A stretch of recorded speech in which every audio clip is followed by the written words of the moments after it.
नालंदा। ये नाम सुनते ही एक अलग ही एहसास होता है। ये उस समय की याद दिलाता है जब ज्ञान का बोलबाला था। आज हम चलते हैं प्राचीन भारत में, बिहार के उपजाऊ मैदानों में। यहाँ शांत वातावरण के बीच बसा हुआ था प्रसिद्ध नगर नालंदा। नालंदा सिर्फ एक शहर नहीं था, ये तो शिक्षा का एक तीर्थ स्थल था।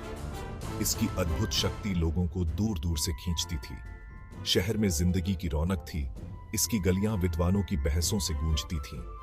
इसके केंद्र में था नालंदा विश्वविद्यालय, जो अपने आप में एक अनोखा संस्थान था। ये वो जगह थी जहां बौद्धिक जिज्ञासा की कोई सीमा नहीं थी।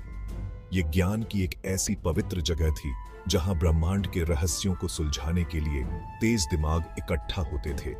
नालंदा की कहानी सिर्फ ईंटों और पत्थरों की नहीं है, ये ज्ञान की अटूट शक्ति की कहानी है। ये उन अनगिनत विद्वानों की विरासत है जिन्होंने इसकी पवित्र धरती पर अपने कदम रखे।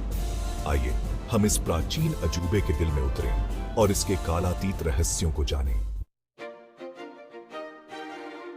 कल्पना कीजिए, एक विशाल परिसर जो एकड़ जमीन में फैला हुआ है, ऊंची ऊंची इमारतें जिनका वैभव आसमान छू रहा है। ये था नालंदा विश्वविद्यालय, अपने समय का एक अद्भुत नजारा। 5वीं शताब्दी ईस्वी में स्थापित नालंदा अपने संरक्षकों की दूरदृष्टि का प्रमाण था। गुप्त शासक, जो कला और शिक्षा के संरक्षक के रूप में जाने जाते थे, ने इसे अपना अटूट समर्थन दिया। अपने चरम पर इस विश्वविद्यालय में 10,000 से ज्यादा छात्र और 2,000 शिक्षक रहते थे। इसका पुस्तकालय, ज्ञान का खजाना, अद्वितीय कहा जाता था। धर्मगंज, जैसा कि इसे कहा जाता था, में 3 विशाल इमारतें थीं। इसके पवित्र हॉल में खगोल विज्ञान और गणित से लेकर चिकित्सा और दर्शन शास्त्र तक के विषय पढ़ाए जाते थे। नागार्जुन, आर्यभट्ट और धर्मपाल जैसे प्रसिद्ध विद्वानों ने इसकी कक्षाओं की शोभा बढ़ाई। वाद विवाद और चर्चा सीखने की प्रक्रिया का एक अभिन्न अंग थे। ज्ञान को केवल बांटा नहीं जाता था, इसका विश्लेषण किया जाता था। और इसे आत्मसात किया जाता था। नालंदा विश्वविद्यालय की प्रसिद्धि भौगोलिक सीमाओं से परे थी।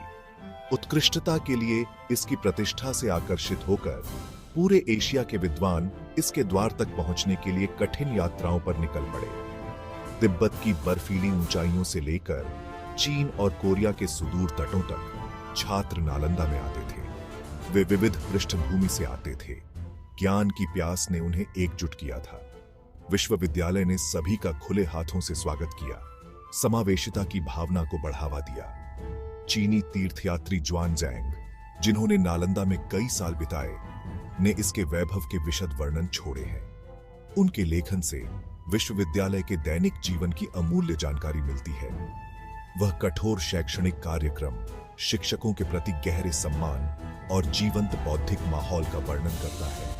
नालंदा संस्कृतियों और विचारों का संगम बन गया। इसने पूर्व और पश्चिम के बीच एक सेतु का काम किया, ज्ञान के आदान प्रदान को सुगम बनाया और आपसी समझ को बढ़ावा दिया। राख के बीच से नालंदा का पतन और स्थायी विरासत।